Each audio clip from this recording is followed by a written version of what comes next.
I don't remember falling asleep, but I know that I must have, because I woke up feeling startled. I'm not sure if there was a reason I woke up with my heart beating out of my chest. Maybe the reason is that I just realized I was sleeping. I put down my gun so I can drink some water out of one of the nearby bottles. I get the bottle to my lips when the sound of the doorbell fills the room. Now I remember. I heard the doorbell in my sleep. My mouth went dry and I think about taking a swig from the water bottle, but I think better of it. I recap the bottle and put it down and pick up my gun. I look at the clock, 2 a.m. I know whoever is at the door is not here to help me. I stand and look at the door. The doorbell rings again. I just blink at the door while holding my gun at my side, pointing to the floor with the safety off, ready if I need it. I thought back to when I woke up. I struggled through the haze of sleep deprivation to remember when I was last awake. I remember checking the food and water supply, then I made sure the barricades over the doors and windows were holding up and undamaged. I know I finished my checks at 11 p.m. I remember sitting down on the sofa. Then I remember waking up now. I was asleep for nearly 3 hours. That was the longest stretch of sleep I have had in weeks. The doorbell rang out again and I lost my train of thought. Then I heard something that made me want to run away and hide, but also want to throw the door open in alarmingly equal measures. "Will!" It was my mother's voice coming from the other side of the door. "William, honey, it's Mom." Her voice was rough and had an edge to it that it never had before, but I could tell it was her. I backed away from the door. My mom was one of the first people infected in our town of Hanover. She had been traveling across the country. On her way home, she had a layover in New York's JFK airport. That is where the authorities thought the bioweapon was released. But no one knew it was released until weeks after the outbreak started. My mom started to feel sick days after arriving home from her trip. We had no idea that what she came down with was so serious. The local doctors were confused about what was wrong with her. Then the news of the outbreaks hit the national and local news. By the time the CDC came to Hanover, my mom was dead. But like all the people who died of this new illness, she came back, unlike her true self, she came back as a violent monster. "William, let me in." I jumped. I was lost for a second in my musings of the past. Her voice started to sound more guttural and took on a terrifying edge. It took me a second to pull my thoughts together. I remember it wasn't long after my mother died before the infected were everywhere, attacking and infecting other people. The healthy people left in town barricaded their doors and windows and tried to wait for help. I am not sure how many are still left. I can't remember the last time I heard the hammering of survivors repairing their barricades. "William!" my mother shouted and started kicking the door. I jumped and took another step away from the door. Any remaining humanity in her voice disappeared when she shouted. I looked around myself. I am running out of things to repair the barricades with. I have about a dozen bottles of water left, most half empty. I maybe have enough food to last 3 days at the most. Only 2 bullets were left in my gun and I had no extra ammo. I know I won't last much longer, but more than anything I want to see my mom one last time. "Mom!" I called out. She stopped kicking at the door. "Will! Open the door, Will!" Humanity rushed back to her voice. She almost sounded like my mom. My healthy mom. "Okay, Mom, give me a second." With the gun in my hand, I went to the door and removed the barricade. I opened the door and there was my mom. Her hair's a mess with leaves and twigs sticking out of it. She is wearing her hospital gown, but now it's covered in blood and viscera. She takes a shuffling step toward me. I open my arms as if she is coming in for a hug. She isn't, I know that, but it's okay. She is right in front of me and I wrap my arms around her. For a second it was like having her back, the hug felt so good. Then, as I knew she would, she bit into my shoulder. The pain was the worst I ever felt. I put the gun up to her head and fired. She sagged against me. I couldn't hold her up much longer, so I let her fall. I put the gun up to my head and with the last bullet, I pulled the trigger. Just before my life ended, I heard gunfire and voices calling out for survivors. 2:30 a.m. Arnold was in the tank at the front of the convoy. Sporadic gunfire made it hard to hear when the radio crackled to life.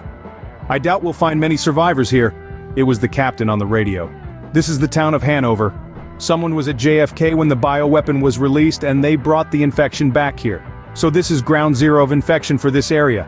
Keep your eyes open. We will see a lot of infected here." Arnold watched as the tank drove by boarded up house after boarded up house.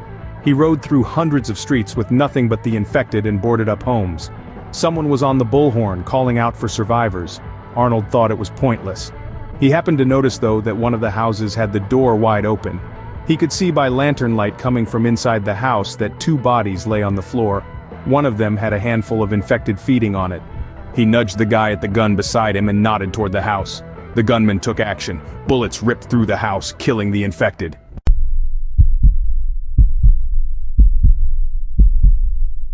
Throughout the days, we take our 2 dogs outside to their kennels so they can get out of the house for a while and run and play and such. These are not small dogs. One is a black lab husky mix and the other one is a full-blooded Staffordshire Terrier. Pit bull. The kennels are placed at the edge of the yard near the woods. These woods are big, large enough to take a day to go hiking through them. Lately, when it gets dark, the dogs seem on edge. They will bark and whine to come in.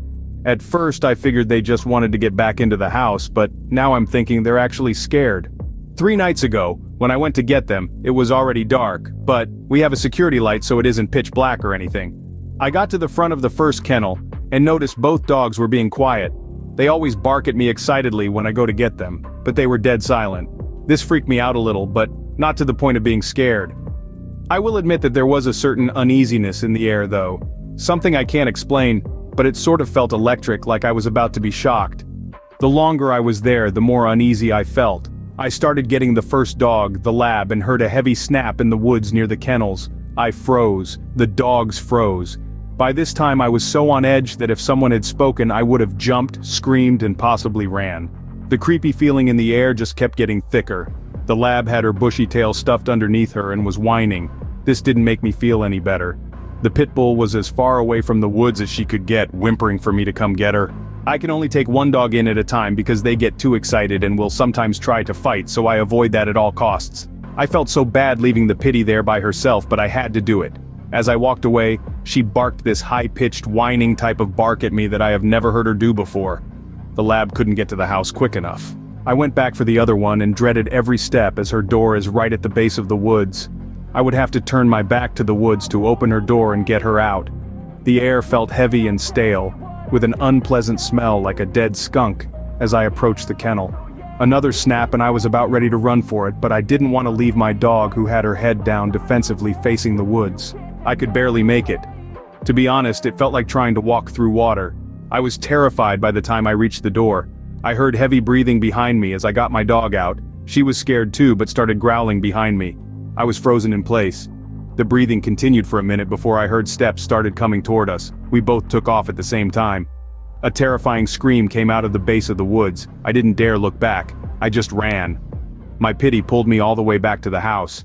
I got in, flipped off all the lights and stared out the window at the woods. I could see something moving slightly, but just out of the light. It moved back and forth for about 5 minutes, then disappeared. It took me forever to fall asleep that night because I was so scared that every little noise freaked me out. The next night I went to get the dogs earlier, right around dusk. I thought all was good until I was getting my pity out. A huge snapping sound rang out, like a tree branch had just been snapped in half. It sounded pretty far away, so I just hurriedly got my dog and started toward the house. A few steps away from the kennel I heard something big start charging toward me from inside the woods. We ran again and it appeared to follow for so long, then retreated back. Now every night since then I hear sounds coming out of the woods like branches breaking and being thrown around, knocking on trees and roaring. I am absolutely terrified. I no longer even take my dogs down, I just take them for walks during the day and make sure we are all in before dusk. I don't know what to do. I'm thinking about buying a gun, but I'm not sure it will help.